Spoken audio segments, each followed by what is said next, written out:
Alrighty, welcome back to the Son of a Boy Dad podcast. Today it is November 17th. It is noon. It's 12:03.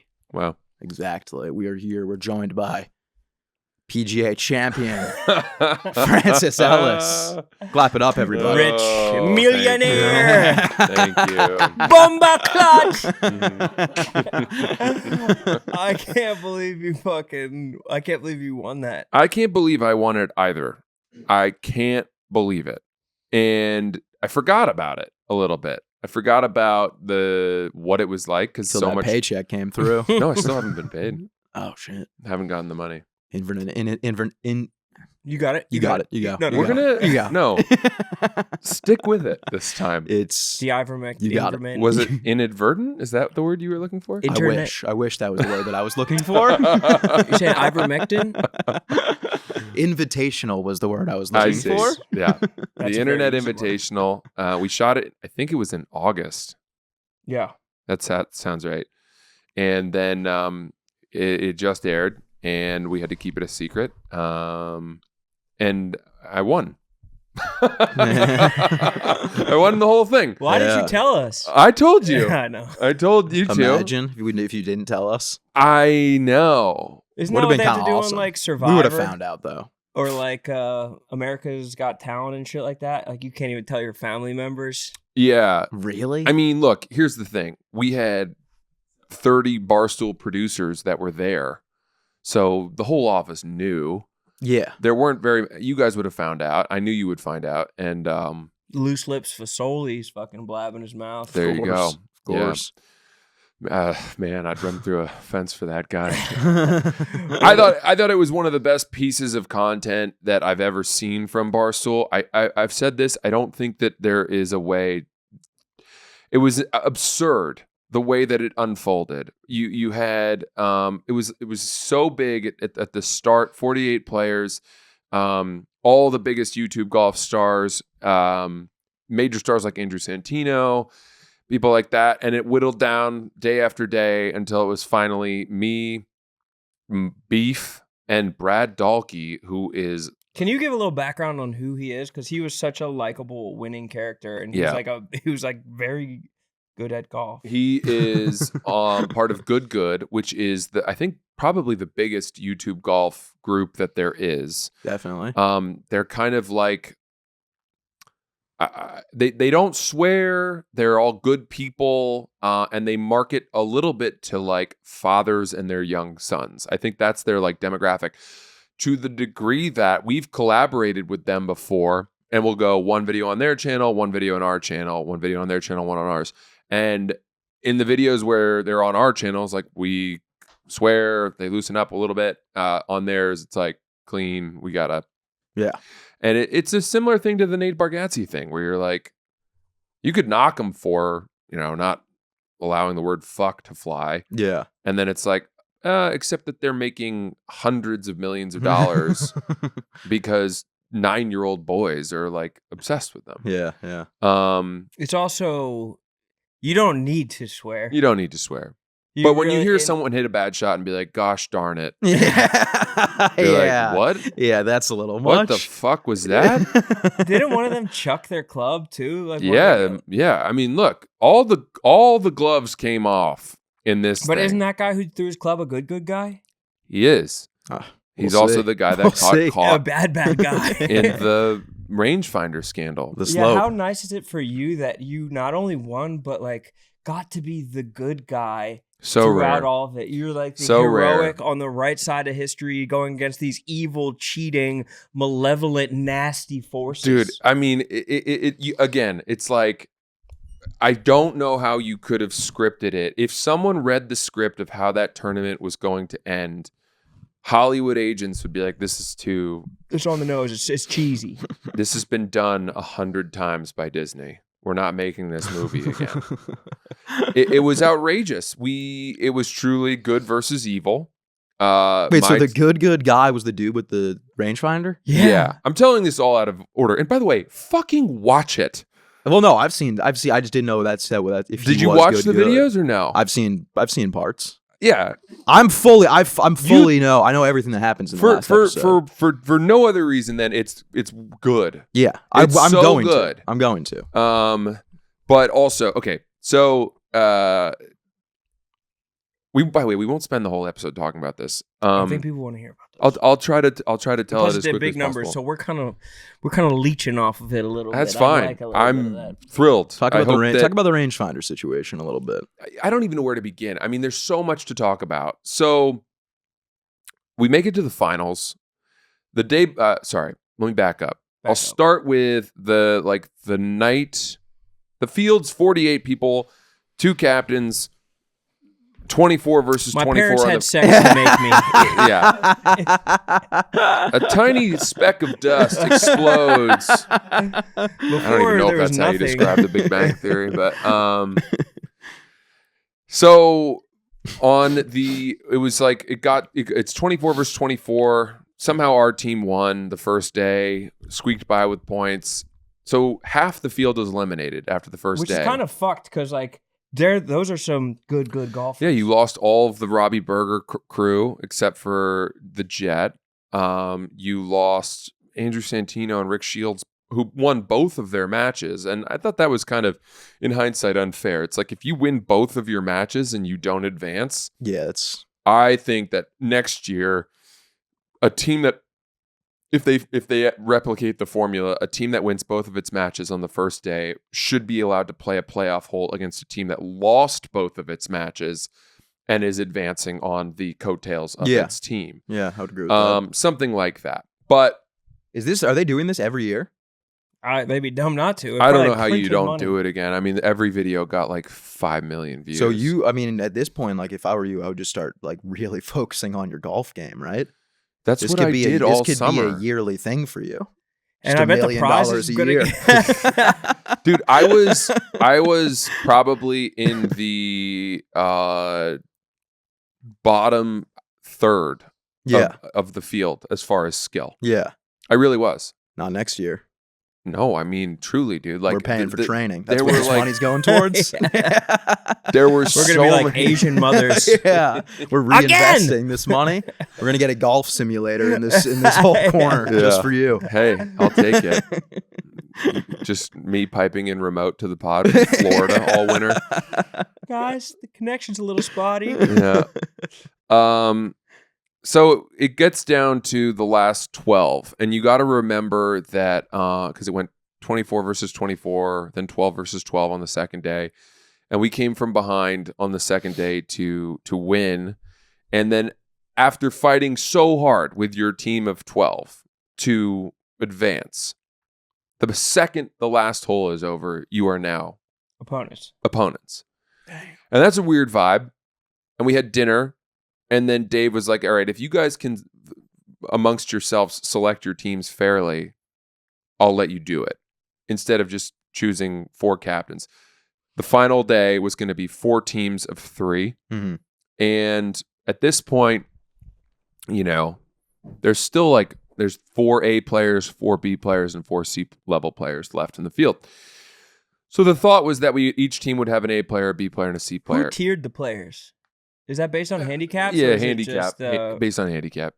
But your handicap is pretty low. So all the other, you were a C tier player? And these guys are what, scratch? On the final day, in that grouping, yeah, I was the worst of the B players. As far as on paper. Got it. But I was playing well enough that I was probably... You were sandbagging. No, there's no sandbagging. If you can't, there's no handicaps. Everyone could see the way I was wrong playing. with it. I would do it I too. Respect it. I if you're not sandbagging, but I didn't sandbag at all. I didn't sandbag at all. Wait till they find out about the meta glasses with the built-in slope.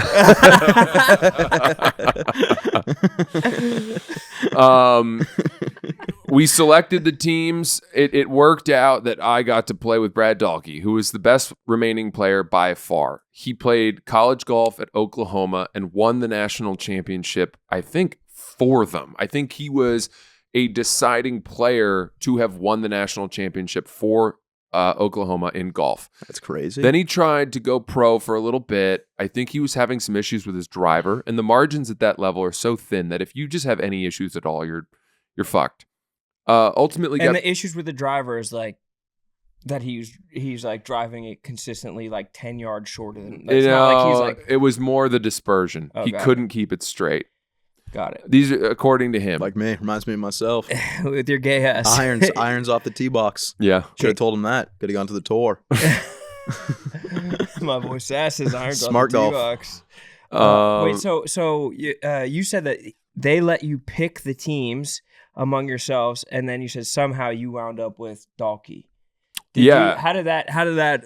Who courted who? How did you wind up? I had no power to say anything. I had sauce on my face. I mean, and by the way, I addressed this in the chat BCC, but a clip went kind of viral of one of the camera people being like, Francis, you have sauce on your face.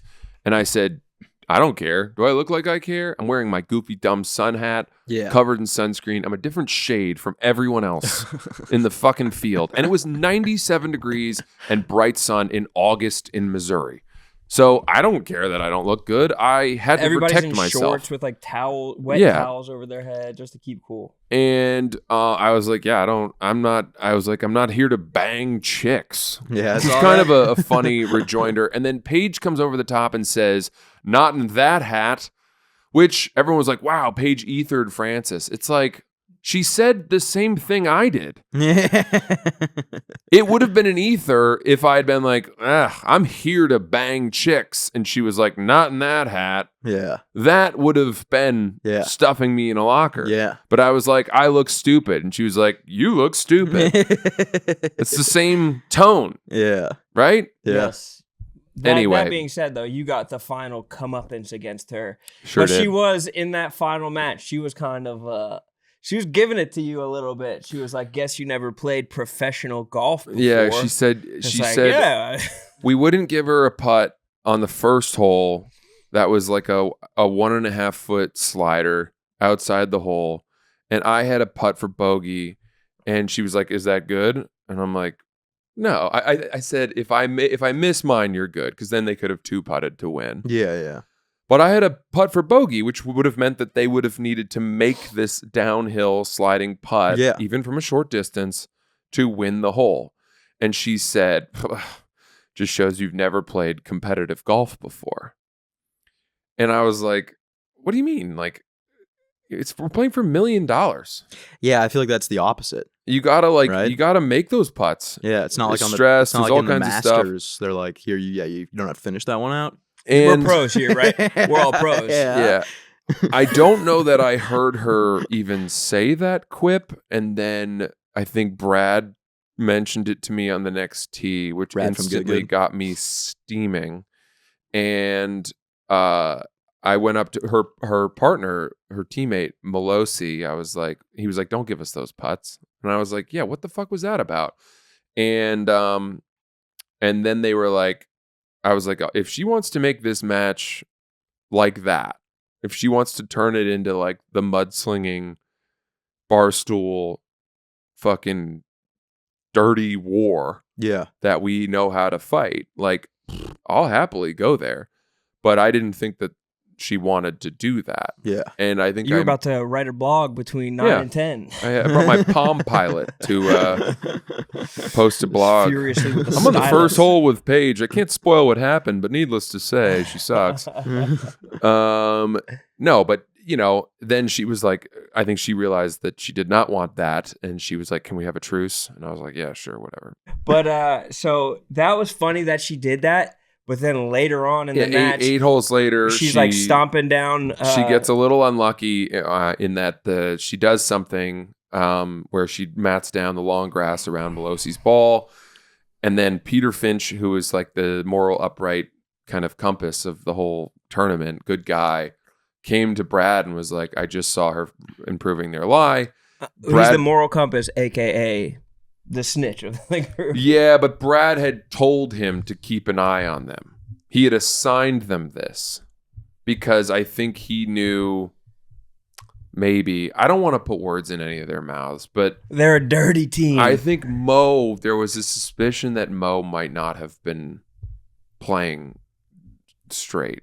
With what? With the rangefinder stuff, or people other were shit? on to him about the rangefinder by the second day, there were suspicions of that, especially in the par 3 course, because all of the tee shots were elevated tee shots. So it was the one course where having slope on would have provided the biggest advantage. Can you explain what the fuck all that is to somebody that doesn't golf? I feel bad for our listeners who want to hear like plane talk and Harry's diarrhea, but we're getting all the good crowd with this one. Yeah. A rangefinder is tells you how far away the pin is from where you stand. And if you have if the green is uphill or downhill from you, then even if the pin is technically 150 yards away, because you're hitting it downhill, it may tell you only need to hit a 143 yard shot. Like there's 7 yards of downhill less that you need to hit it versus if it were a straight shot. And that's unethical because...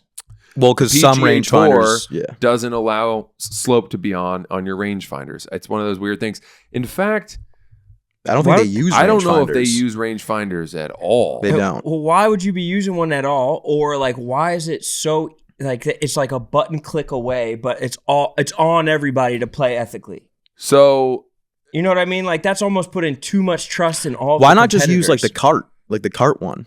Did they not have that? They don't remember. I don't think so. Maybe. I don't think so. Good suggestion. Either way, all week long, it had been known. It was established at the beginning of the tournament that we were not allowed to use slope on our rangefinders. Dave was told that like you can use rangefinders, and then someone was like, "What if slope's on? What about slope?" And he was like, "Well, what is slope?" And he was like, "Someone said the PGA Tour doesn't allow it." And he was like, "All right, no slope." And then he reiterated it on the second day. Mm-hmm. It was like one of those rare rules where it got into his head. And he was like, we're not allowing that. Yeah. And then Mo, cheated. He's deaf.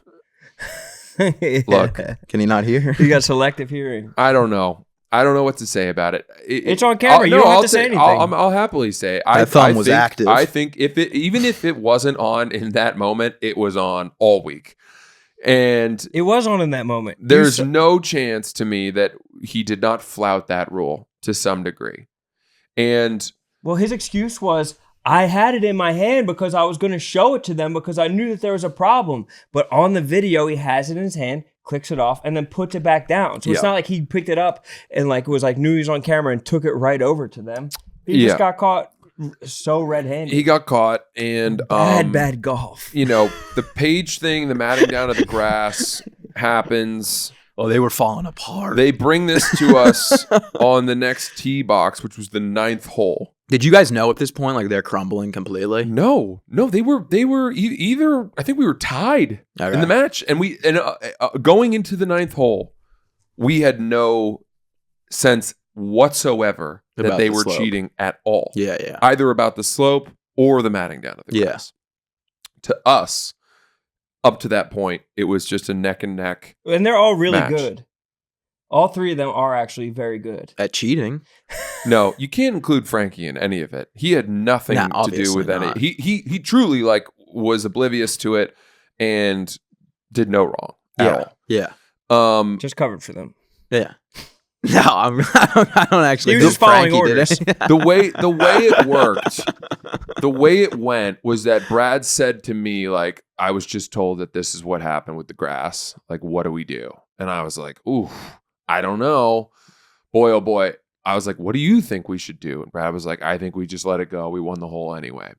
And then I think he like, I thought about it and I was like, oh man, I don't know what to say. And Brad was like, what should we do?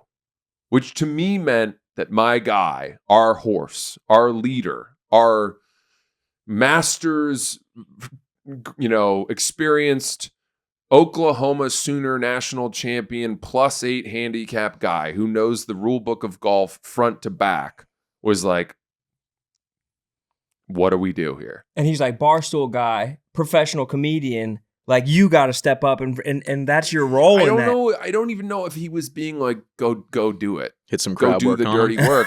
I think it was like he couldn't get past it and I couldn't get past it. Yeah. And I don't remember feeling like if we can get them penalized, that'll give us a better chance of $1 million. And I certainly don't think that I was like, ooh, this will create content. Yeah, yeah. Oh, of course. I was like mad. I was pissed off. Yeah. I was pissed off that they'd be cheating in a match for $1 million. Yeah. That was what bothered me. Yeah, everyone would be. It was not like, let's use this to our advantage. Yeah. It was like, fuck that, dude. Yeah. Well, how many cameras are out there? I mean, 1 million. How crazy is it to cheat when there's fucking 1 million cameras out? That's why I truly believe that Paige did not know that was not allowed. Yeah, probably not. Because it's on camera and it's blatant. So I guess you never played tournament golf before. Yeah, there you go. And she said she didn't know that it wasn't allowed. But the way this worked was, as we were approaching the green on 9, Brad and I are like, what do we do? What do we do? I make the decision. I walk over to the camera guy who had filmed them on the previous hole. Yeah. While Mo was setting up to hit the shot around which Paige tamped down the grass. And I said, hey, did you shoot that shot? And did you shoot footage before he hit it? And he goes, yeah. And I go, can I see the playback of that? We're on the green in front of 150 people. Yeah. And we're holding our hands over the lens and I'm peering in and I hear Dave go, what's Francis doing? And at that point I was like, all right, this is now going to be a thing. Yeah.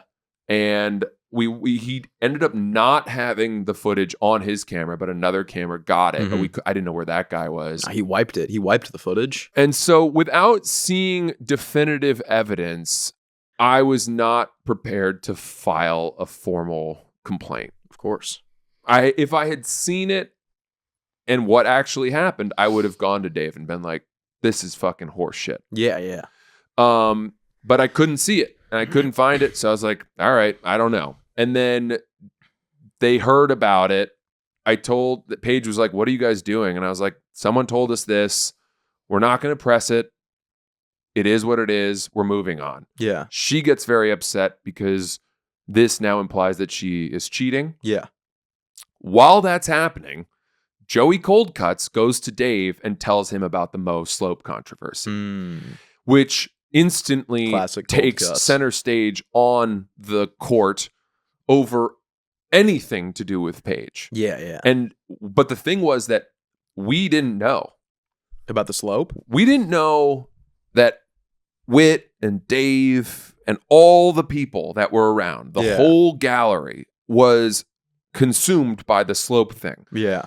Paige thought they were talking about her, which is why she remained upset for multiple holes. And people are like, wow, you really shook her, Francis. She didn't miss a fucking Yeah, she was shot. playing so amazing. She was lights the fuck out. Yeah. During that stretch when she had tears in her eyes. I don't know. If you ever play around with Paige and she's on your team, say something horrible to her because she becomes dialed the fuck in. Yeah. She was unbelievable. And like Frankie was like coaching her through it. He's like, come on, like use it. Like, it was amazing. Yeah. You couldn't have picked a better final 6. Everybody like really played a role and like was part of the storyline and controversy. Everybody was like really good. But there was like everybody kind of had something going on. Like you know something? I didn't. What?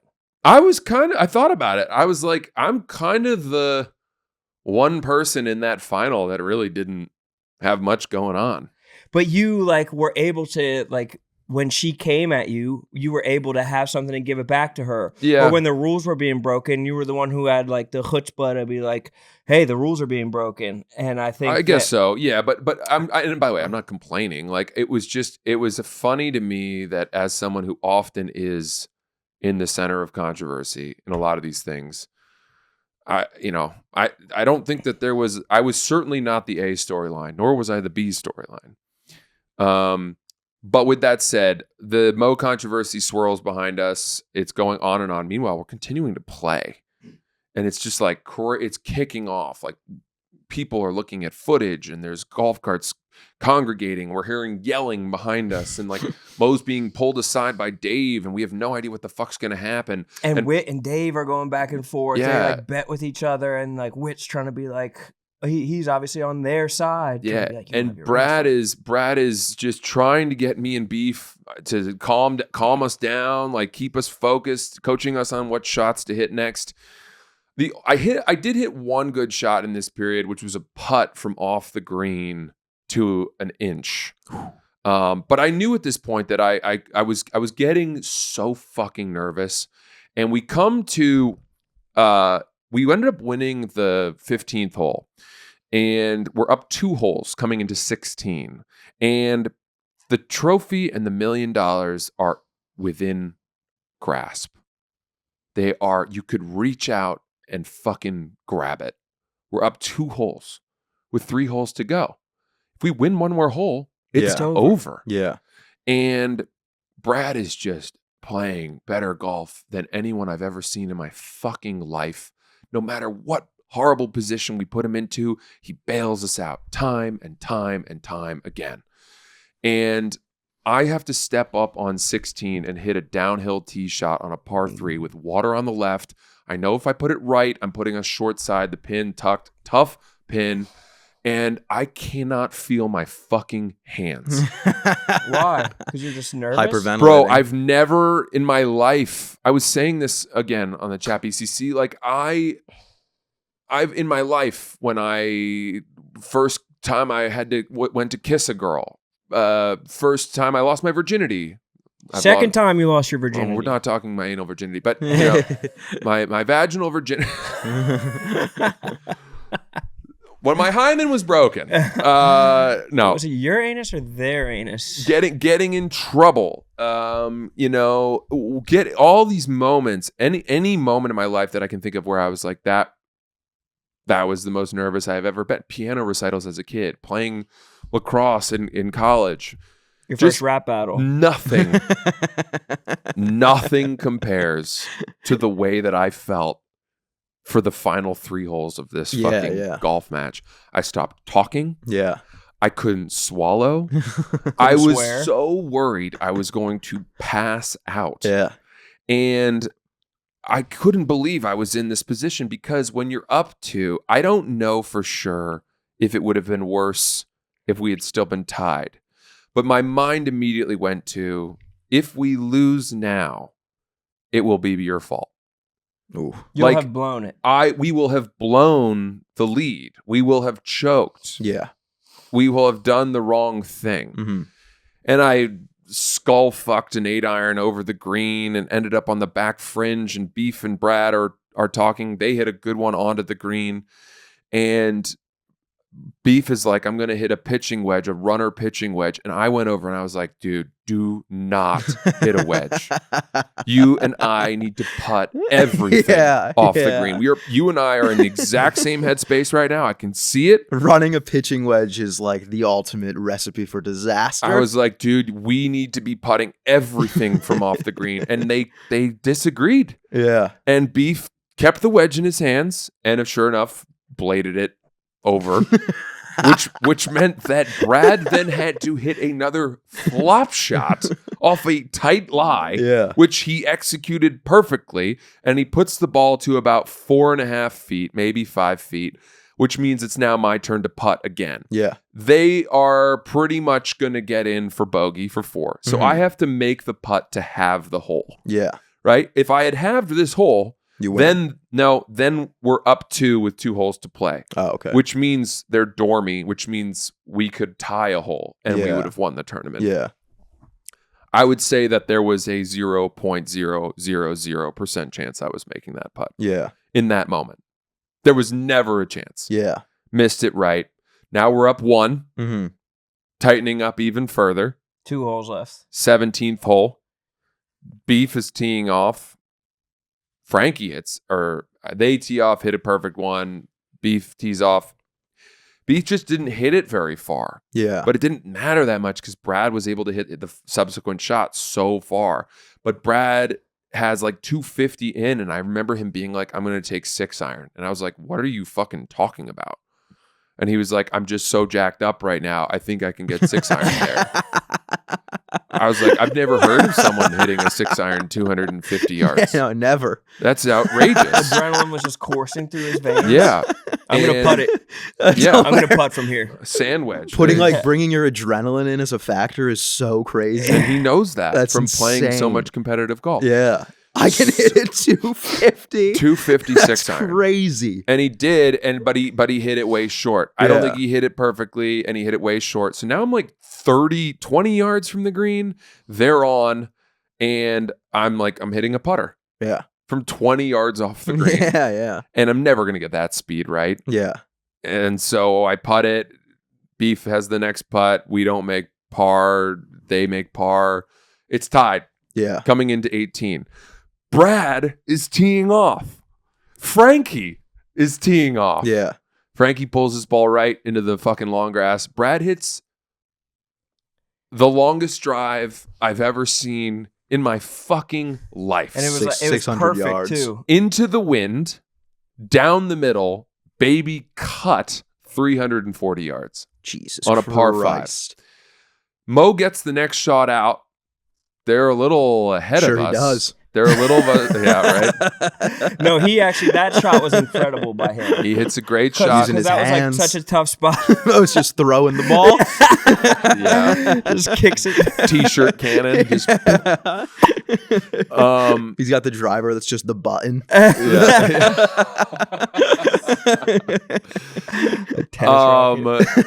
So then now I have to hit a ball. I have to hit a shot.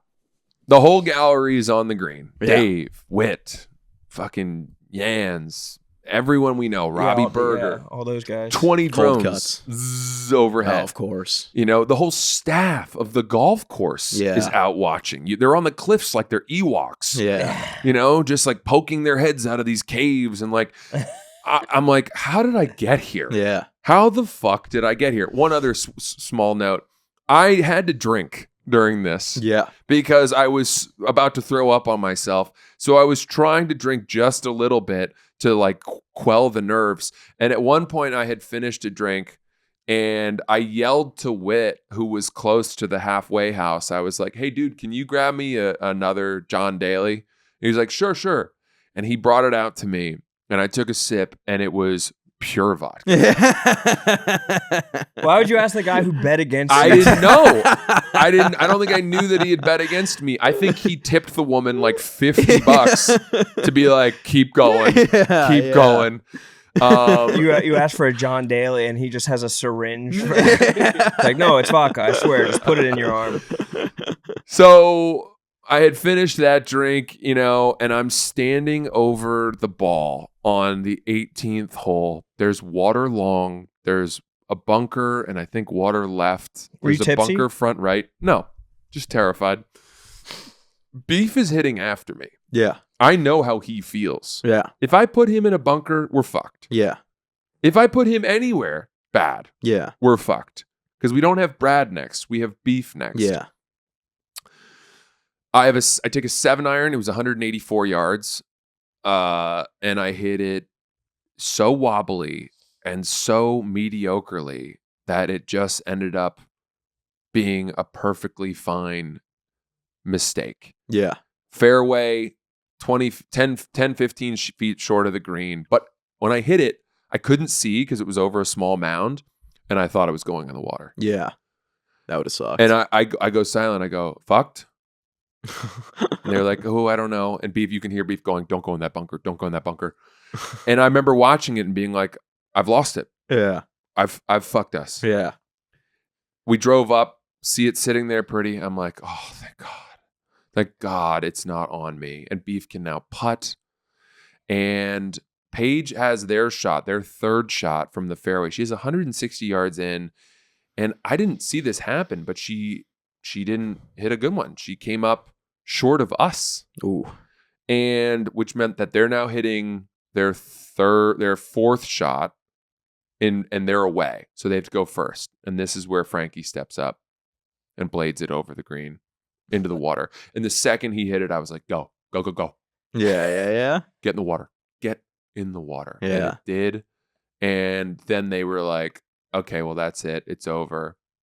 And we were like, well, hold on a second. Like, why don't you guys go drop and see if you can make it? And they didn't show this, but they ended up taking a drop and chipping. They didn't make it. And then after Beef hit his putt on, we could have like 3-putted for the win. Yeah. And so they just conceded and we won. And I was so tense. This 3-day experience, the pressure built and built and built and built. There was never a building and then now we can relax. Never, never let up. Yeah. The closer you got to the end, the more intense you felt. I didn't sleep for the last night, and I never got to feel a feeling of euphoria from this win. Yeah. Because I was so on edge. Yeah. Where I just felt like I'd come home from like a war, but maybe there were still bad guys waiting around the corner, kind of. Little PTSD. Yeah, I was just like, I couldn't settle in. So the only time I've actually been able to enjoy this was watching it back. Yeah, yeah. And that was cool. That's awesome. Watching it back was like the way that they edited it with everybody like congratulating Beef and like the music that they put behind it, which must have been a last minute change of the edit to like make it all about that instead of everybody celebrating together. It was like very Beef centric. Mm-hmm. So it was like a very sweet ending to it. Yeah, it was, again, the Disney element of it. Like, I almost in a way feel bad for the other team because like maybe if they Survivor's had someone guilt. die, like they would have been the team people were rooting for. How can you prepare for that from a PR standpoint? I have no idea. It's like the entire world was rooting for us. We had Captain America and Brad Dahlke. We had beloved fallen hero Beef. Yeah. And then, I don't know, I didn't really have much of a fucking thing going on. I was just a goofy guy. But I was playing pretty well. So people were like, I think people were happy about that. And you're going to play even better next year. Yeah. But the other two people like also they were rooting against them, not just because they were rooting for you, but because there was like 2 cheating things. But one of them both had it. And I think people were like annoyed with how Frankie was like celebrating. I don't mind it. I love Frankie, but like how Frankie's like, I love that. I love that. I don't know what people would have wanted more. Like, it's there's so much. Well, some golf people, Yeah. it's all class. Dude, I got like some DMs from people being like, dude, what's your handicap? There's no way you're better than like a 15. I'm like, I don't know how you watch that tournament and have that thought. I'm a 4. Yeah, I think everything just looks easier than it is. Well, people just are so stupid as to not account for what that level of pressure does and how different it is to play alt shot for $1 million in front of your boss who is rooting for you to fuck up. Like, you go play to your fucking handicap in those conditions. Alt shot also, I only played it once, but when we played at the Ryder Cup, that was so much harder than I thought it was going to be. Yeah, you can't get warm. You don't get rhythm. Yeah. And you don't get your teammate never bails you out. No. I played alt shot with Big Cat. Oh my God. That's okay.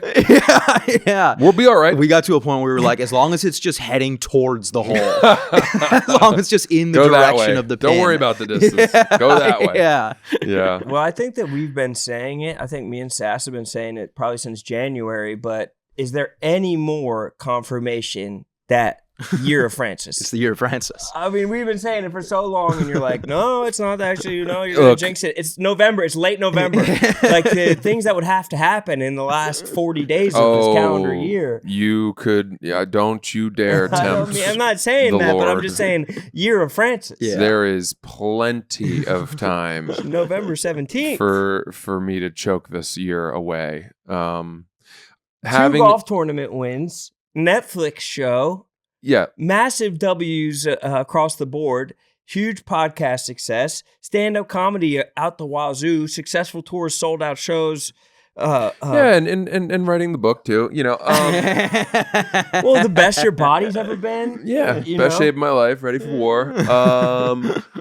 wardrobe at a different level. You know, you have to feel great about your wardrobe. I've never seen you cook so well. Your wine collection so deep. All right.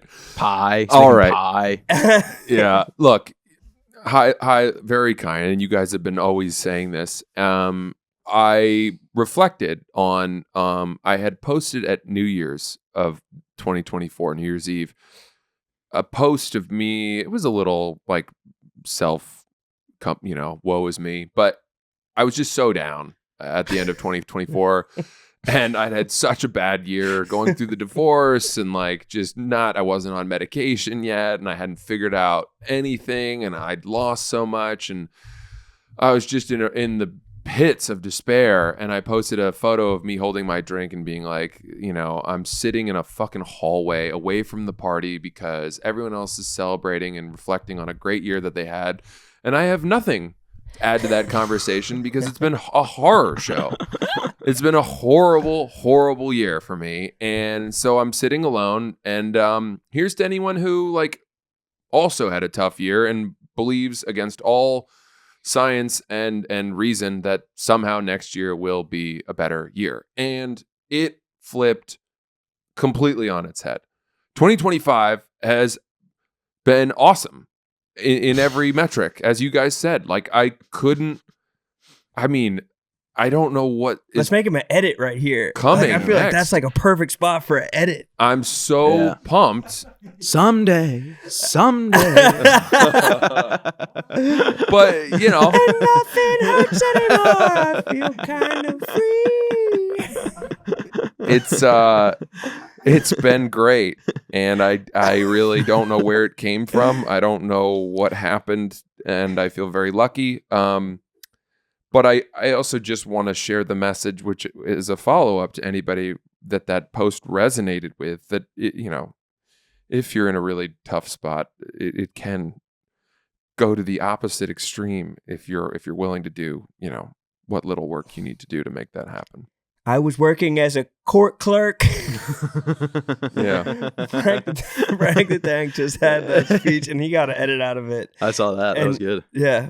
Happy 50th birthday to the other Frank. But I mean, your speech was even better. Like, you need a fucking sick edit out of this. Oh, I don't know. Well, maybe when the year ends. We'll I don't want to. When the year ends. We're not celebrating yet, guys. There's time on the clock. Yeah. All right? I'm gonna get an edit going tonight. It's gonna be so good. Entire family dies in the same plane crash. No. We're like, all right, let's delete the episode. Fly different.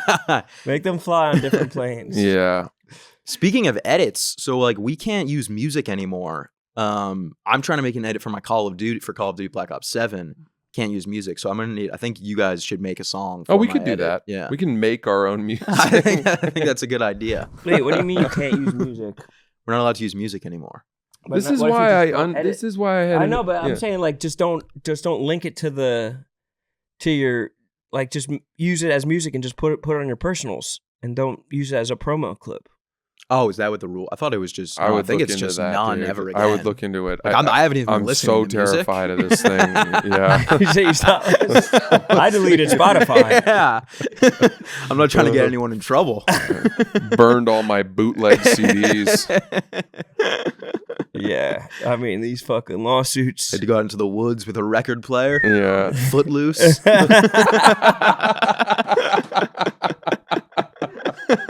Abandoned warehouse. Harry's just like, just cops knocking. Like, who's that? Is someone playing music? The day the music died. You think they'll get us for just saying the words of the songs? Yes. Yeah, I think that was said in the email. Wow. Alrighty, let's talk about game time. College football season is in full swing, which means tailgates, cheering crowds, and the excitement of being in the stands before kickoff are all happening too. Ever find yourself at a tailgate and decide to grab tickets last minute? That's where Game Time comes in. The Game Time app gives the advantage back to fans. It's the hack for unlocking amazing ideas and experiences in a few taps. It's incredibly easy to use, and the Game Time guarantee means you can trust you'll get 100% authentic tickets on time and at the best price. Plus, fees are always included. So what you see is what you pay. I was looking at tickets for the Patriots recently. Oh. And I saw some good deals. Good football team, those Patriots. Good. Yeah. Wow. And obviously, since the Patriots are the best team in the NFL, those prices are going to be high, which is why I went over to Game Time to get some good tickets. Take the guesswork out of buying college football tickets with Game Time. Download the Game Time app, create an account, and use code BOYDAD for $20 off your first purchase. Terms apply. Again, create an account and redeem code BOYDAD for $20 off. Swipe, tap, ticket, go. Download the Game Time app today. Son of a Boy Dad is brought to you by Jackpocket. Jackpots are the talk of the town right now. Powerball, Mega Millions, everyone's watching those numbers climb. That's why we've partnered with Jackpocket, America's #1 lottery app. They will alert you to upcoming drawings and always keep you part of the buzz. You can order official state lottery tickets right from your phone and get a photo of your real tickets in the app. 73 people have already become millionaires using Jackpocket. We're excited about Jackpocket, folks. I have a hard time whenever I see the ticker saying that the new Jackpocket the jackpot is $878 million. It's insane. It's about to be at $1 billion. And I'm like, I don't even know where to go to get a ticket. I guess I could go to a newsstand, but am I going to do that? I'd much rather have it on my phone. Yeah, it's so much simpler. If you're a new Jackpocket customer, get $5 in free lottery credits, opt in and use code DAD2. That's code DAD2. I think that's the Internet Francis is Invitational. on. You're Francis is on. That Ryder Cup too. Well, the Ryder Cup helped prepare me for it, and that's the only way you can kind of emulate that level of pressure. Ryder Cup is ashtray money. Yeah, I can't even imagine. The pressure was...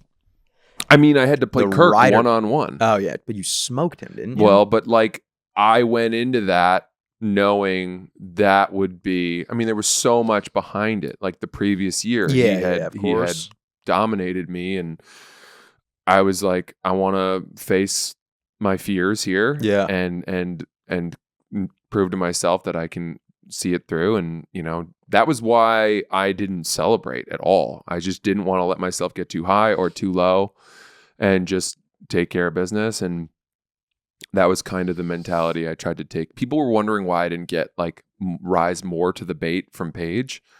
It was because I had learned that for me, staying in the pocket when there's a lot of golf pressure on me is the right prescription.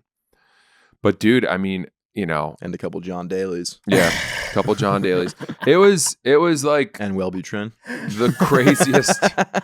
It's the craziest thing. I got featured on all these golf accounts. I'm doing a golf podcast later. Gained tens of thousands of followers, and it is. I can't believe how DMs successful. Must be crazy right now. Yeah, a lot of dudes. Great round. Yeah, come solid. play in my member guest. Real tippy. And then I look at the club and I'm like, this place is a piece of shit. Definitely not coming to Arkansas. How hard were the courses? In comparison to what you usually play? I don't think Payne's was all that hard. It was pretty open. The par 3 was hard because we were hitting off mats, and it was tough to hit these 70-yard flip wedges. Yeah. I don't, that's a tough shot. Why were you guys hitting off mats? That's the way their course is set up. Oh. People play that so often and so quickly that if they had grass, it would just get torn to pieces. Par 3 courses are fun. It was cool. Paynes Valley was awesome. I think that was the other big winner. The big winners of this whole thing were Paynes Valley for how well their courses showed. The editing team at Foreplay. These guys are fucking artists. It was unbelievable. Obviously, Brad Dahlke, Chaz, and Beef. And then people are saying I was number 4. The fourth personality winner from the tournament. Well, you won. Yeah, but I also didn't embarrass yourself. Stick my foot in my mouth, which I often do. How bad was that shot by Frankie? Even when he was just he should have putted it. I did the thing. It's easy to say, but they were a shot behind. He had to put it close. I don't know what more. They should have been on the green. Also, Dave, 160 yards out. You got your plus. She's a +1.5 handicap. She needs to put that approach on the green. Dave was like, "You're my boy, Frankie." Like, I hate to see. Like, Dave was like the nicest he's ever been to someone, and like you could tell he really loves Frankie. Absolutely. You could tell that he's like, but that was the like moment. Frankie's getting some of the inheritance. Like Frankie's gonna get like a taste. Frankie might have gotten $1 million on the side just for missing that shot. No, like a will, like type, like a life insurance type of deal. Dude, Frankie is class. I will say that the way he handled that, I would have jumped into the water hazard and tied cinder blocks around my feet. I don't know how I would have handled that. In that moment, there's no part of me that can take the like pleasure of the irony of what I've contributed. I'm only down. Yeah. I think if I do what he did. Yeah. Yeah. I don't know how I would have been. And then it's like 3 or 4 months of waiting, knowing you're going to have to die the death another 1,000 times online. Yeah. There's like major golf accounts out there saying, is this the worst golf shot ever? It's like the PGA Tour account saying that. Yeah. It's being like, given the circumstances, is this the number one worst golf shot of all time? And he's like so good, and he's like worked on his game so much and got so much better, so that the shot that he's most remembered for is just blading it for $350,000 on like just a low line trajectory directly into water. Like, yeah. It's very unfortunate. One thing that did make me laugh though is again in the chat BCC group when you were like I feel bad for Frankie. He's like one of my closest friends. Like I really love him, and I know he just put a down payment for the baptism. Yeah. Yeah, well, a down payment for a baptism is fucking insane. Like, all right. Oh, I wish he had the $1 million so he could pay for a baptism. Baptism is free. Let me qualify it. So he told me, and I think he'd be fine with me sharing this, because he and I played in the skins match together the previous day. Yeah. Dave announced that each hole would be worth $4,000. And he and I played against Riggs and Andrew Austin, who's also a great dude. And we ran away with it. We won all the skins. I think we won like 7 skins because we finished on the 7th hole. And Frankie had told me that before the round, he called his wife and was like, because their baptism party or whatever was coming up in a week or two. And I think it was like however many thousands of dollars because they were having a party. Yeah, too. yeah, of course. And he was like, I'm going to let you know in a day or two, I'm either going to have made money on the skins to pay for the baptism, or we will have our child's college tuition covered if I win the whole tournament. Yeah. And after the tournament, he was like, we're going to have a nice baptism. So that was, I think, what it was. And he still won, I don't know, whatever, 15, 20 grand, something like that. Is that on the skins? Yeah. That's solid. But there's no runner-up. There's no consolation prize for the mill. No. Whew. That makes it even more. That's crazy. It's not like, oh, well, you could be happy you went home with 100,000. Yeah. Split 3 ways. Like, dude, when I had to step up and hit the approach shot on the 18th green, I remember thinking there is nowhere on earth I would less want to be than where I am right now, having to do this thing. I want to be a million miles from, I don't want to hit a fucking golf shot right now. No. I was sick to my fucking stomach. Yeah. I would be too. And I remember being like, I don't know how to swing this fucking pool noodle I'm holding. Like, Charles Barkley. Well, it's going to be crazy next year when Steph Curry and LeBron are in it. Yeah. I was literally just thinking, I wonder if LeBron will do it. You know he'll want to. He's big into golf right now. He said he posted like the weird thing about me, I like to watch YouTube golf videos. I know. And he's like, I know that's crazy. He literally said that. Yeah. He's like, I know this is insane, but don't I actually judge love me. watching Don't golf. judge me, but I have a kink. But Steph is actually, I mean, he's like scratch. He's unbelievable. Is he scratch? Yeah, he's that good. But that'd be sick to have him in it. Oh yeah. But if he won, people would be like, "Fuck you! You've made, you're almost a billionaire." Yeah. By the way, I still don't think it's out of the question that I will not be invited to play in the tournament next year. That's not the case. There is a chance that it's like LeBron, Steph Curry, Dave, Riggs, Trent.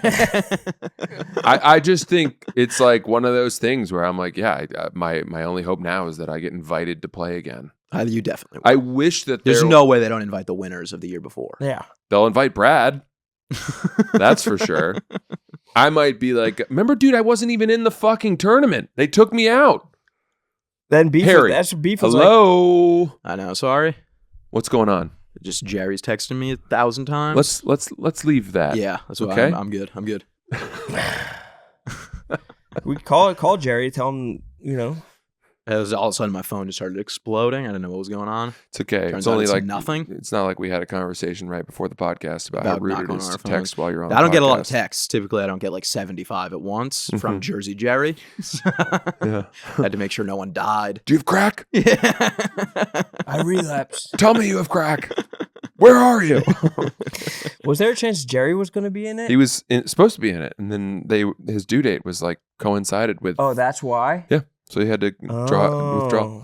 Because he's part of the Foreplay gang. Yeah. He Sorry. plays a lot. Are you going to be traveling a lot with Foreplay then? Obviously, like, this is kind of... I don't think so. It's like elevated your visibility in their world, and... I don't know. I mean, I don't think. Well, we need you practicing. Well, I want to be on Son of a Boy Dad. Well, Son of a Boy Dad's doing... I mean... This is what I want to win. That's no longer a priority. Well, we know you're out the door, off with your fucking Telluride Bush gang. Oh, no, that's I canceled that. That's over. It's all golf That's now. why Jerry's pissed. Yeah. I said I'm taking the funding for the team and putting it into Francis's golf career. Yeah, we're his backers. We're back like the World Series of Poker when you're like we're backing staking him. Want to give us an update on the Bush? Oh, no, there really aren't any big updates. Still moving forward though? Yeah. It's everything's going still moving good. forward. It's going good. It's going very good. So, well, there's an update. Yeah, it's going well. Black Ops 7 just came out, so we're getting ready. We got invited to the kickoff tournament next week, which is pretty cool. That's awesome. Yeah, I was from talking the league. I was talking to Daltouche. Oh, yeah. You know, he's Of huge course. Yeah. in the streaming world. Yeah, he's doing the race to Master Prestige right now. They're doing like whatever 3 days in a row I think it's like nonstop. a week. Is that what it is? It might be more than it's I think long. he's playing with Optic. he's in Optic. He's in Optic? Yeah. So how did you not know who he was? Because Optics deep. Optics there's a lot benches. of dudes. Yeah. Oh, there are? Yeah. But he must be like way better than you are. Like not even comparable. Like, Wow. he would put me in a blender. Yeah. You know, it's been a tough couple days for me coming to terms with the fact that I'm not that good at video games. You didn't learn that when I walked you in Halo? No, because I was just like, I just don't play Halo. And now it's just starting to become more apparent every day. I'm like, dude, I think I just suck. Bro, we can't have And you it lose hurts. your It hurts. delusional confidence. It really That's a hurts. charming character trait of yours. No, I mean, that I will still actually- love it. That will fuck this podcast. I still up. love playing. I played this morning. I played for an hour this morning. Good. I had a great time. But Good.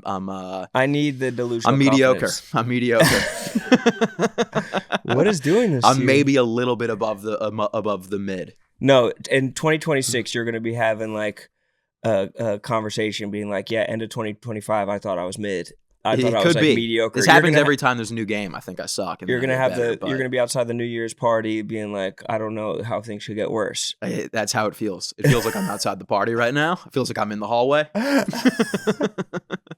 You're not, dude. It's gonna be 2026. Can we say Year of Sass 2026? I love for We'll there to be a see. year of sass. We'll see. I'm ready for that. Actually, Francis might just run it back. He might run it honestly. back. I think he's gonna run No. it back, dude. Back-to-back year of Francis. a rising tide floats all boats. If any one of us has a good year, This boat's I sinking know. over here. So yeah. I mean, my God, Roan had twins this year. I know. But I That's mean, I pretty feel spectacular. like I do truly feel a rising tide like raises all ships, in that I'm so happy for all of your success. I almost feel like it's my success, almost to the point course. where I would say I'm proud of you, but I know that that's stolen valor. Yeah, we don't say that. You don't say the P word. You are more than welcome in this instance, because I never took it that way. But It's fucking awesome. I get so excited for my friends' victories. It's like, I don't know. I'm not going to go so far as to say I enjoy them more than my own, but it's close. It's Yeah. close. Agreed. I don't. When I was younger, I probably got jealous, and now I'm like, I see it as inspiring. Yeah. Like if you, well, I don't really want Telluride Bush to succeed because that'll take you away from the podcast. It really won't. But if you start selling out, theaters and stuff as a stand-up, then I will be fucking pumped. Because that will help the podcast. Yeah, that well, would and help also I podcast. just know that Would help me. I want you to win. Yeah, I want you Didn't you to. sell out all your Chicago shows? Oh yeah, So Yeah. what's the problem? nothing. There is no problem. So what do you Chicago mean was it'll help awesome. you? Chicago was great. The shows were fun. They were great. It was a good time. It was really fun. Wow. Nice. Yeah, it was like one of those weekends where it doesn't feel like you're like working. It's like I'm just having a good time. That's cool. Yeah. Really quick plug. I've got Austin, Boston, Washington, D.C., and Pittsburgh coming up, and those are 2 in the new year. But Austin and Boston to finish this year, and Boston, we're adding Wednesday and a late show Thursday.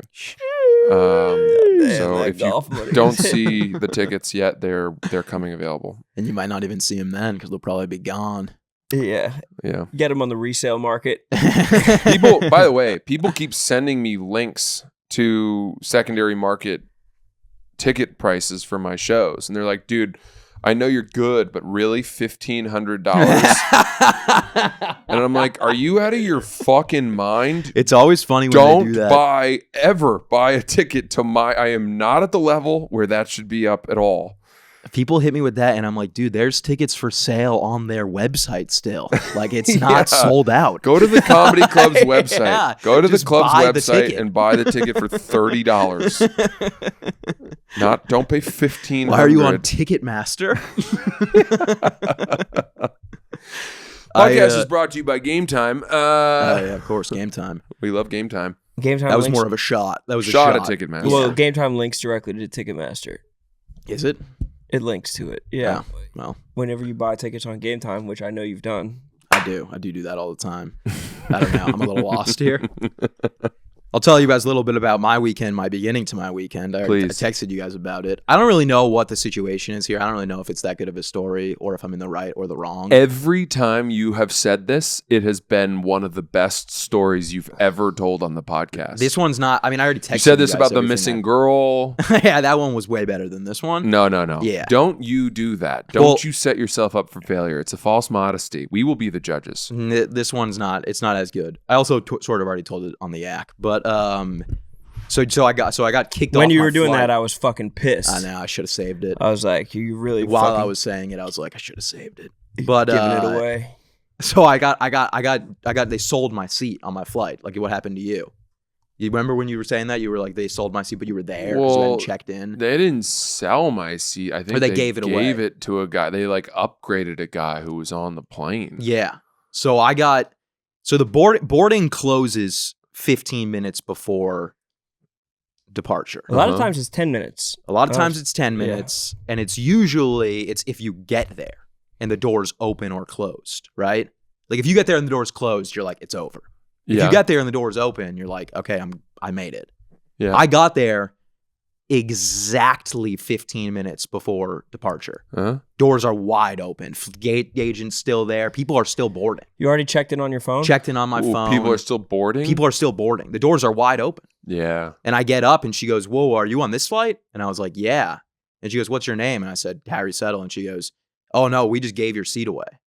You weren't here. I was like, well, I'm here right now. Doors are still open. This is the same thing that happened to me. Yeah. Yeah. And she goes, yeah, no, there's nothing we can. And I was like, so can I get like a different seat? And she was like, no, it's fully sold, oversold flight, Oh my overbooked. God. And so then immediately the adrenaline's pumping, right? I would have And been. it's going 0 to 100 fast. Oh my God. Like I'm seeing red. And I'm like, what do you mean? I said, there was a lot of things that I said that I I was really. What like, race was she? Doesn't matter. But Oh, you said all that. God damn. No. Oh my God. No. You said that? No.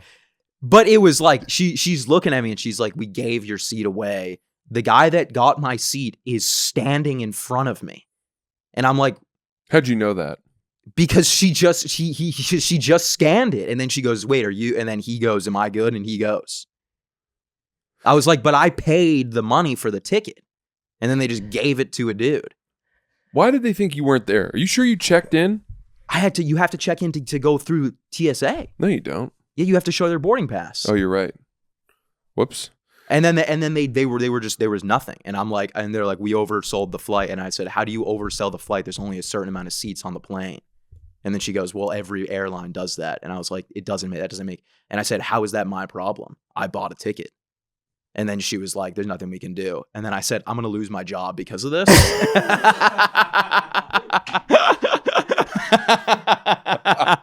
Hysterically lying is hilarious. I mean, dude, there's like people around. And she's like, I know where you work. I looked her dead in the eyes and I said, I'm going to lose my job. And she said, I can't do anything about that. Why did you say that? Because I was like, maybe she'll put me on the flight. It was an 8 a.m. flight. Like, I woke up early as shit to get there. I was late. Yeah, I was late. I don't have any blame for you on this. I don't even think you were late. You said you were 15 minutes. Yeah, exactly. Like, I was like running behind, but I made it there. I don't fully understand what they used to give away your seat. I don't understand what happened. What's the rationale? What rule do they have that allows that? They had zero explanation. And I think what happened was she fucked up. Like, she just assumed I wasn't going to make it because, like, there was 4 seconds left.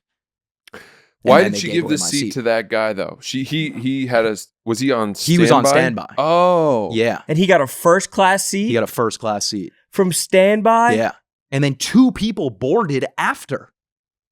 He was standing at the gate. Like, why did they give away their seats? I don't know. Wait, she goes. People boarded after you. Yes. She said that they went back to see if there was open seats, and they said there was 2 first class seats open, and then she went back up and gave the seat to that guy. So why couldn't you get the other first class seat? Because I don't know. I'm assuming someone else got it. What? Didn't make any. It was insane. It seemed like they jumped the gun and they gave away my seat early. I'm starting to suspect that they give away first class seats quickly because they suspect that you will have boarded the plane first. Probably. Right? Yeah. And then if you're not on the plane and it's coming down to the wire, they're like, well, there's no first class person on earth that would be this late. Yeah. Oh, I disagree. I agree. I'm with you. I'm thinking that this is their mentality. Yeah, no, I know what you this mean. is what happened. As a first class citizen, I show up late. Rowan boards last. I board last. He's the last guy on the plane. I try to board last. I fly with him all the time. He's always last. I try to be last as possible. Well, I don't even know how I get on the plane anymore. I'm pretty sure there's like a... Yeah, you got a board from climb underneath. a ladder. Yeah. Through the hull. So then I'm not flying first class. I'm talking to the lady and I'm like, well, I'm going to need a refund. And she's like, well, you can go talk to the help desk. And then I went back. And then I went back to her again. And I toned it down a bit. I was like, so I'm just trying to get an understanding of like what just happened. And she said the exact same thing. Total bullshit, making shit up. I go over to the help desk. It's 2 95-year-old ladies working. And I'm like, yeah, they kicked me off my flight. Like I got to figure out, I got to get on another flight. And they're like, yeah, we could put you on the 2:30. It's 8 a.m. Okay, that's not going to work. That's like 3 different servings of meals at the Delta Lounge. Exactly. I may as well just fly tomorrow. I was like, no, I'm flying at 8 a.m. for a reason. It's not like I was just, maybe I'll get there today. Who knows? Like 2:30 is not going to work. So then she goes 2:30 and when she said 2:30, I'm already walking away. I was like, I can't do this right now. That's the exact thing that you gave me shit for at the Super Bowl. That was a much different situation. When I walked away. Much different situation. I walked away from somebody when they didn't have, when I was like, okay. Because you told them you told them we were on the Eagles You told them you were going to lose your job. What are you talking about? It's the exact same thing. I'm going to lose my job playing for the Eagles if I don't get on this plane. You know they're going to cut me from the 53-man roster. Yeah. So then I get on with the support people and now I'm just standing outside of security, just sitting there for like over an hour, lost. I'm like, I don't know. Like it's one of those things where you're just so fucked that you're just like, I've given up and I'm just going to sit here and do nothing. When you texted the bare bones of that story, like I got really hot for you. Like it kind of like, it ruined my morning a little bit. Yeah. Just like when injustice happens and you're and there's just nothing you can do. Like there was nothing I felt like do. I was reading Sean King's Twitter. It was like I almost started I wanted to cry. Yeah. I was like I've never been more helpless. Yeah. Doors open, I have a seat, I can't get on the plane. So I'm on with support.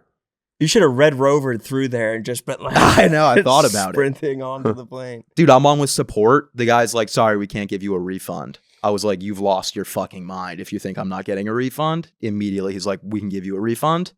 So what changed? What happened? A second ago, I couldn't get a refund. Now I can get a refund.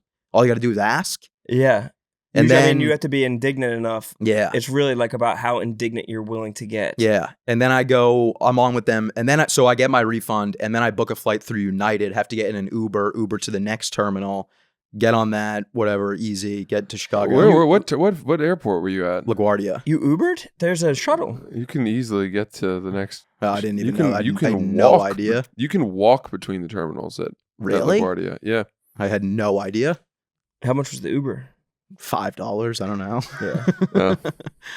Yeah. That is crazy. Ubering around LaGuardia. I literally thought that's what you had to do. I was like annoyed that I had to do that. I didn't know you could walk. But anyways, didn't know they had inter-terminal shuttles. Well, a lot of terminals you can't do that. A lot of airports you can't do that. No, you can't go that can't be. terminal. I don't Once you're know in if- the airport, you're good. I'm not sure if there's an airport on Earth that does not have some way for you I to think get. I must have been thinking about like what you were saying about having to go through security again. And I think in my head, I was like, I got to leave the entire airport. But I don't even think you would have to. Like when you're switching airlines. You'd have to go through security again, didn't you? Yeah. But Yeah, no, you'd I don't have even to- think you have to. I think that there's like, once you're in, I think you might be in. No, there's only Delta. There's only Yeah, Delta. but You know, but- Roan makes a good point. Sometimes they'll take you on a bus on the Yes, tarmac They take you on the bus on the tarmac. to another terminal. Oh. It's not easy to find sometimes, though. You go to those 95-year-olds at the help desk. They would know the answer to that. Go to the geriatrics and have them turn up their hearing aid. Well, so they'll you can never see me shout at again them. because I will never be in Terminal C at LaGuardia Airport ever again. Don't say And that's that. a promise. Do not say that. And that's a promise. You can't take stuff like that That back. is a promise. Delta is the most profitable and expensive airline on the planet. Of They're worth course, they're the 34 most profitable. They're scam artists. They're stealing money right out of your pocket. They're worth $34 billion, I'm pretty sure. $36 billion. Doesn't matter. I don't give a shit. So you went on United. Oh, I go on Different United. terminal. Then I go back on support. I'm like, the refund wasn't enough. We're gonna need more. I told you that. You told me that. I was like, I want miles or I want money.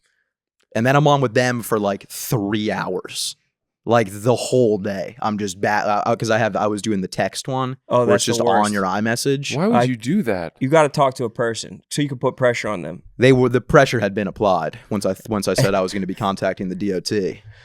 They didn't like Department that of at all. Transportation. Yeah, I said, all right. Well, I said because they I have the messages. I could read You're you sending guys. this to a bot. No, Yeah. this was a person. I was talking to the highest tier of person. Yeah. When like you bring the DOT in, they're somebody at not a talking call to a center robot in anymore. Yeah. Bangalore. It didn't work at all. Yeah. What the DOT? How are It you didn't work. promising Pretty much, I DOT? said they were saying no, and I said that's all right. I'm bringing this up to the highest level. I'm escalating this, and they said you're speaking to the highest level, and that caught me off guard. That's a good bot. And they said the above revolution is correct, and your Sky Miles account has been documented accordingly, which I didn't like that at all. They said they gave a mark on my Sky Miles account.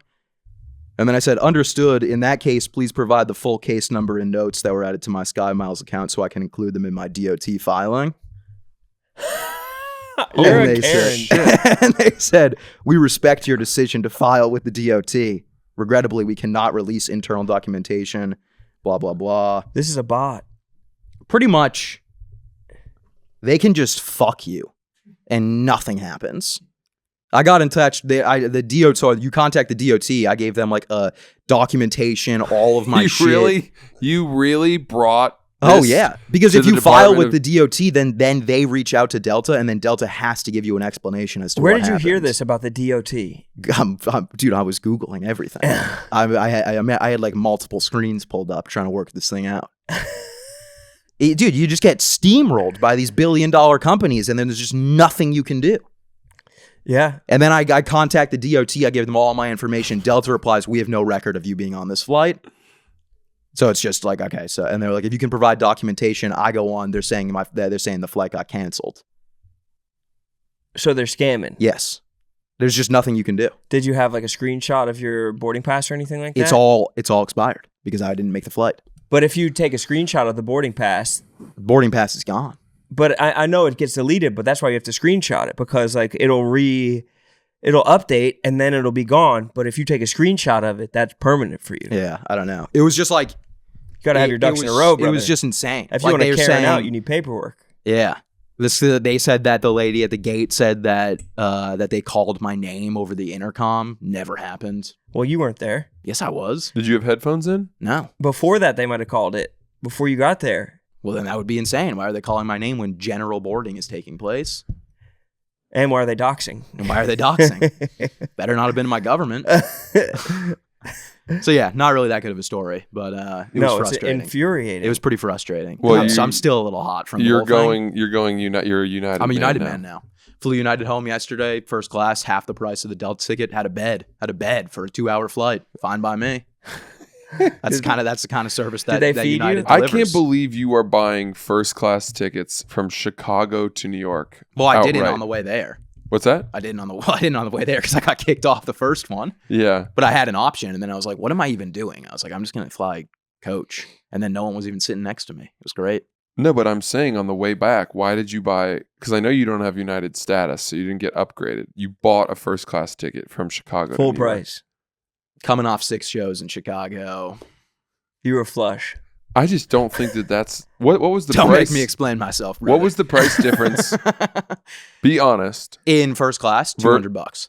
$200 more? Yeah. Okay. It wasn't that much. Dude, because it was, like I said, it was clearly that plane has never flown from Chicago to New York. Yeah. That plane flies from New York to Singapore, Hong Kong. Yeah. Like, dude, it wasn't like, when we flew Delta One to San Francisco and it was like, there was probably like 8. Yeah. There was probably 30. Wow. Like we boarded from the middle of the plane. Yeah, wow. And then you take you went left. Yeah. You went left. Yeah. So nice to go left. The It is air nice smells to go different. left. It was, United. Smells like a Restoration Hardware. And that's what I love about United. They just know how to take care of their customers. It's a great team. But I know that the food was trash. No food. Ugh. I slept the second I got in and woke up. I think you need to get the Explorer rewards card or whatever. The Chase Sapphire? No, the United card, their best card. Oh, I thought the Sapphire was their best card. That's not them. You need the United. That's good for lounge access. Card. But the United card is going to be different for you. Well, what are you going to do with all your Delta status from this past year? Light it on fire. It literally means nothing. That's the thing too, is like it doesn't mean anything. That's not true. And yet it means you have to spend everything. A ridiculous amount of money to get a make-believe status that then they still fuck you over. I've never been fucked over by the good folks over at Delta. I'm flying you're 360 round trip to New Zealand. Yeah. I spent $49 on fees. Delta couldn't pay me to fly to New Zealand. I have a bed to LA and then a bed to Auckland. Good luck. On the way home, hopefully I don't give it away to a homeless man. You did say the guy was sitting on the ground. He was sitting on the ground while the lady was talking to him, like with his legs crossed like this. That's who got my ticket. It's like, dude, how did you even get to the airport? Did you walk here? A yoga guy. I was. Have you heard the Louis bit? No, I don't think so. Oh, about like you never see homeless people at the airport. Oh, He's yeah, like, yeah. No, there's never anyone like, hey man, can you spare some change? I'm trying to get to Tokyo.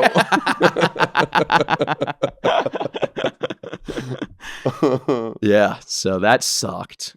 And then, that's pretty much it.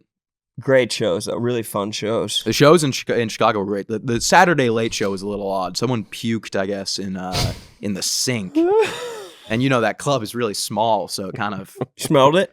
I think it probably smelled, and also then just no one can use the bathroom because there's puke in the sink. The manager showed me a photo. It was, I can't even speak about it. I'll gag. Man, why are they taking pictures? I don't think I've ever killed so hard that I made someone puke in the sink. They're just people crying. It was a weird vibe. It was a weird vibe on that one, but I had a great time. Shows were great. Yeah, where'd you stay? The Lincoln. Sounds nice. Is that where the club put you? Yeah.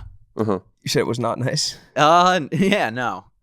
No, it was awful. Really? It was actually, this is funny, and I know I'm not making it up. I know I'm not making it up in my head. I ran into a comedian at the airport when I was flying out of New York. He was also going to Chicago. You can't say who it was? No, I forget what his name was. I never met him. His name was like Jack Keller. Okay. I don't want to fuck his name Helen's up. brother?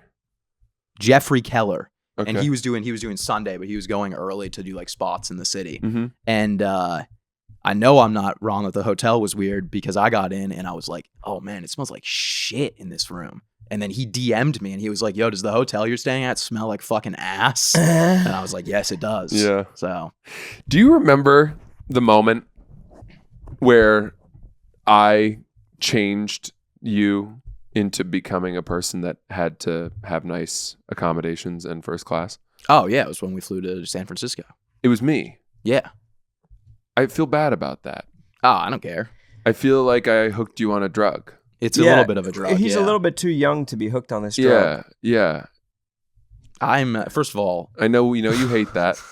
We know you hate that. yeah, but I mean, there's nothing you can do about it. Like, I'm not taking a step back. So, Yeah, you It's can't the, put, no, it's over. the hedonic treadmill. yeah, you cannot put the toothpaste back in it's out. the tube. Truly, you could pull tapes from this podcast of me saying I will never fly first class ever, and it's the biggest waste of money of all time. Yeah, and now you can't not have it. No, I still am fine without it. You bought a first class ticket from Chicago to New York. That is a flight on which I would never buy a first class seat. You also weren't up until 3 a.m., waking up at 7 for the flight. Why were you Black up Ops till 7 3? Black Ops 7 release weekend. Oh, you're There's gay. a strategy to everything I do. I don't just do things. I think. Hang on. So you had to get home super early for the release of the video game? No, I knew I was going to be up late, and I knew I had to wake up early Why'd you have to wake up early? to get home for football. Where did the video game come from? What do you mean? He was up till 3 Oh, a.m. you playing. played I brought my till- PlayStation. So you finished the shows, went back. Went back, Played played video video games till 3 games, a.m.. played video games till 3 a.m. Packed my bag packed everything so well that all I had to do was wake up and just put my shoes on and go and brush my teeth and all that jazz, and pee. You know, we don't have to get into all the nitty gritty, but yeah, I packed my bag real nice. Got up, went, slept the entire flight, watched ball all day yesterday, Yeah. played video games, went to bed at probably 11:45. So there's a strategy to everything you do.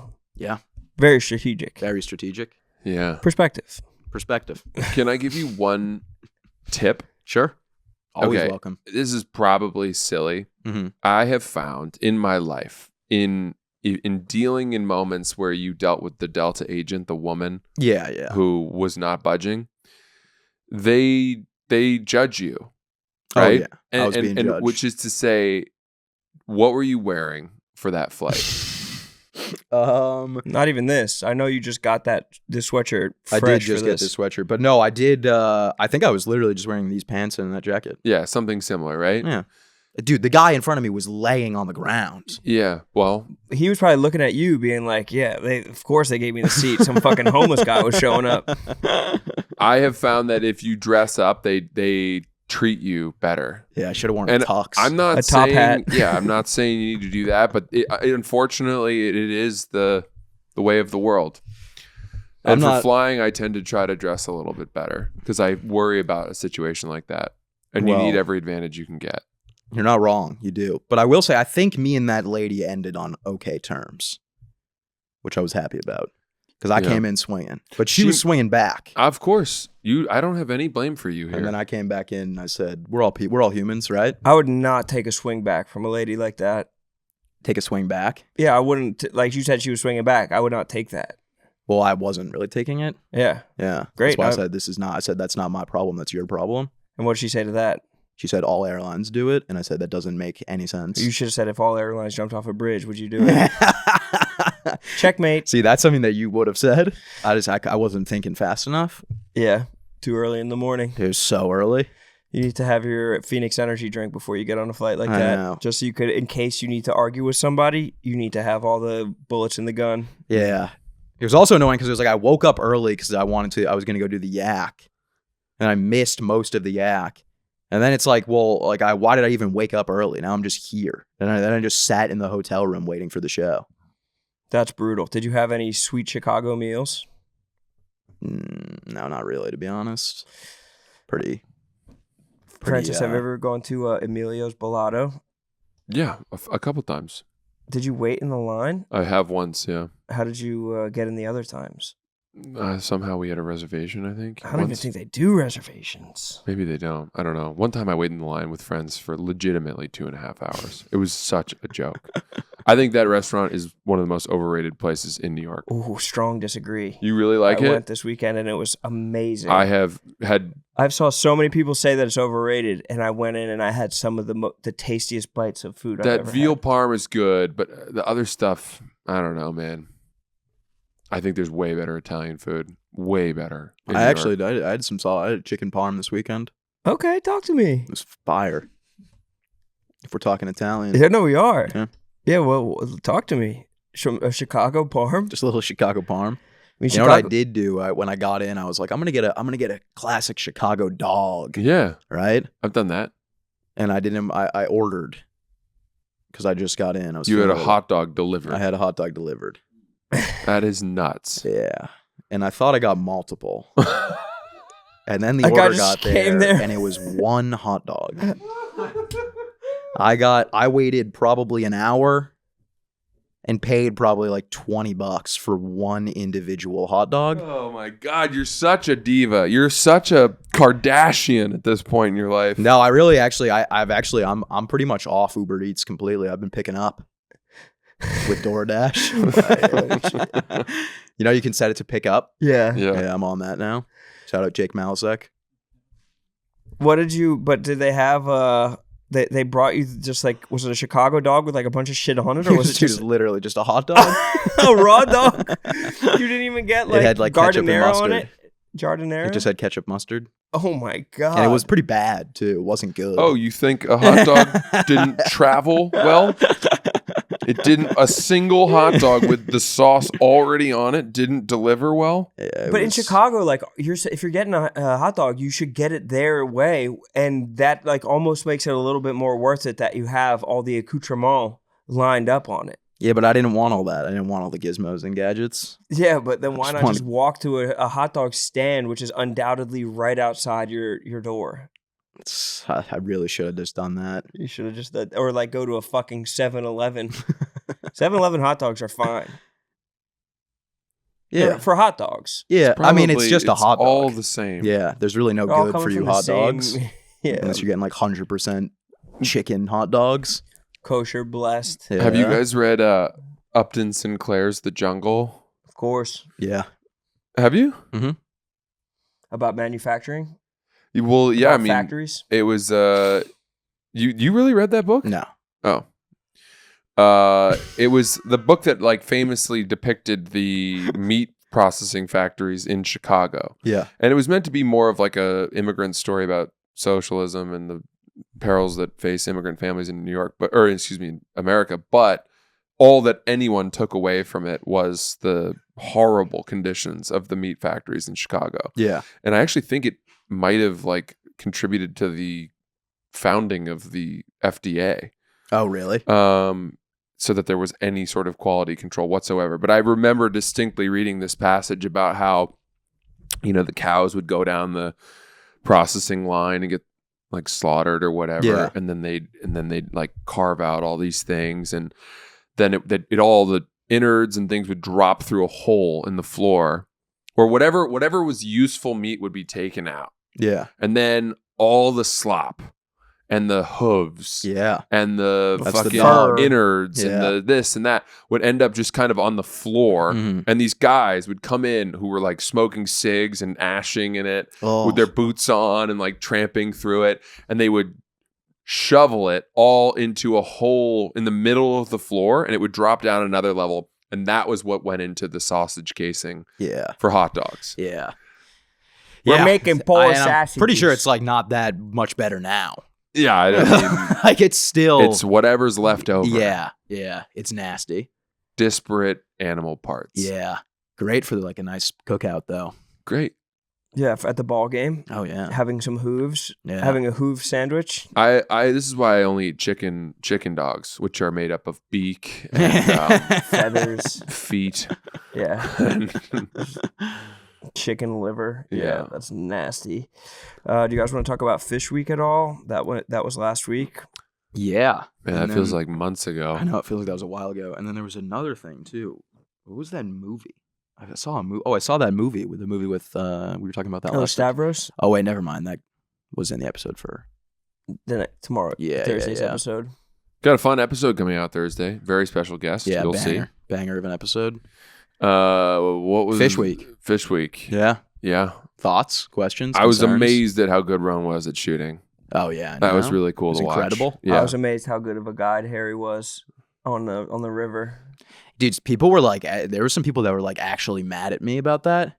They were like, you never even gave Ronan Francis a shot. I was like, dude, none of us had a shot at any point. The one guy said that was his honey hole. Yeah.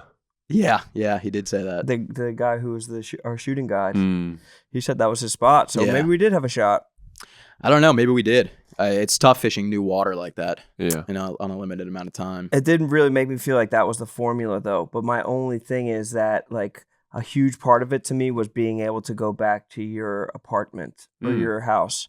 And so I guess we'll have to do that again there in the summer. Oh, that's a fun idea. Is that okay? Summers are great. Right. So summer will be a little bit different. Summer would be fun as fuck. Summer. But we'll do other shit in between that, though. I'd like Yeah. to wet wade in the summer. It's fun. It's the best. It's so good. What does It's that so mean? relaxing. No waders. No waiters. In the Just wear middle. The pants. river's really nice temperature. Yeah. I did it this summer once. Yeah, it's really fun. That's Yeah. like the best way to fly fish. Yeah. Easily. And you just said the water just runs up to your penis? Pretty much, yeah. Yeah. You're pretty much like swimming. I like floated halfway down the river just on my back with my rod above my head. Not casting or anything. Yeah, Just yeah. keeping it dry. Yeah. Yeah. It's fun. That sounds so nice. It was great. But we need to do another trip like that. What other activities would you guys like to do on a Let's trip? go trapping. Beaver trapping. Yeah. We go trap some Definitely. beaver out west. Yeah, totally. I'm down. That sounds so nice. We were taught. I have think- no respect for beavers. It's like a nice deer. Like, I'm not super Yeah. interested in like shooting a deer in the head just because I have a soft spot for them. But like a beaver, like I don't fundamentally respect them as an animal. Oh, really? I do. I'm the opposite. Whoa. I don't. They're a pest. No, yeah, they're beavers like- are sick. No, they fuck up beautiful forests and take trees that don't belong to them. And they're ugly in the face. Use them to dam up rivers, which fucks up the ecosystem. Yeah, so a fisherman and a beaver are natural enemies. Not really. The beaver does not want to help you. No, they don't. So They're what- crazy. Have you ever seen a beaver Yeah, like in a river? No, I have. It's fucking It's insane. like looks like an otter. Yeah, it's like the craziest thing I've ever seen. Yeah. They're just like fat fucks with buck teeth. Dude, their tails when they jump out of the water and then they slap down and it feels like someone just cannonballed in front of you. And you're like, what just happened? Yeah. It's a beaver. They're a bit of an abomination. Like I didn't even know beavers existed. I never Yeah. knew I would see one of those in real life. What is their tail made out of? Cardboard. Catcher mitt. Yeah, I'd love to trap some catcher mitt-tailed beaver. Yeah. That would be so nice. We got to do some golf content too. What if we? Let's What- do the three of us against the foreplay boys, God, that would be. and then we'll do the three of us against chicklets. Ooh, maybe we could do like a tri-wizard tournament. That'd be fun. Like the three of us versus the foreplay guys versus the chicklets guys. Yeah, That would be so that'd nice. be sick. Or what about the two of you guys are on the same team and you have to try and shoot under my natural score combined? Oh. It's Combine actually our not two a bad scores. I like that idea. And see if we That's actually a pretty good idea. As someone who hasn't played 18 holes of golf in probably 18 years. Yeah. Dude, think about that. That means that on a par 5, at best, we're probably making a 10. At best. More likely an 11. And he'd More have to likely do an- 11 or better on a par 5. Yeah. I think we could do it. I think we could get it done. Fuck you. I think I would be holding. I don't think. Yeah, no shit. Francis is better than you. Well, obviously that's not what I was going to say, but I think I would be holding you back a lot more than you think. Well, Saying that- but I can coach you, though. true. You're much better when I club you and tell you like Yeah, what to yeah. do and where to hit it. Yeah, true. What are we calling this? Golf. We'll call it golf. Golf. We also need a Golf week. everything is something week, something day, or something night. We shouldn't be doing anything that's more than 2 words. No. Speaking of steak night, we need to do steak night before a year is done. And all I ask is like putting out, unless you have a spot, but like a private room in New York with a round table. I think that's easier than you'd think. Yeah. Yeah, that's easier than somewhere you'd think. we could shoot, and we need at least 6 seats at the table. Yeah, deal. Maybe at least 7 seats, actually. 1 for the camera. Cool. 1 for the viewer. So if anybody has that, please reach out to me or Francis or Harry via chat BCC, perhaps. That's it. Sweet. Hell yeah. Oh, did I already say my dates? I'm going to be in Baltimore this weekend. And then I just added Addison Improv in like Dallas, Texas. So Nice. That's in December. Please come to those shows. Thank you. Pop Punk this weekend in Chicago, but it's actually sold out already. Wow. So you can't come to that. Must be nice. But yeah, thanks. Keep on subscribing to this channel. It helps us a lot. All right.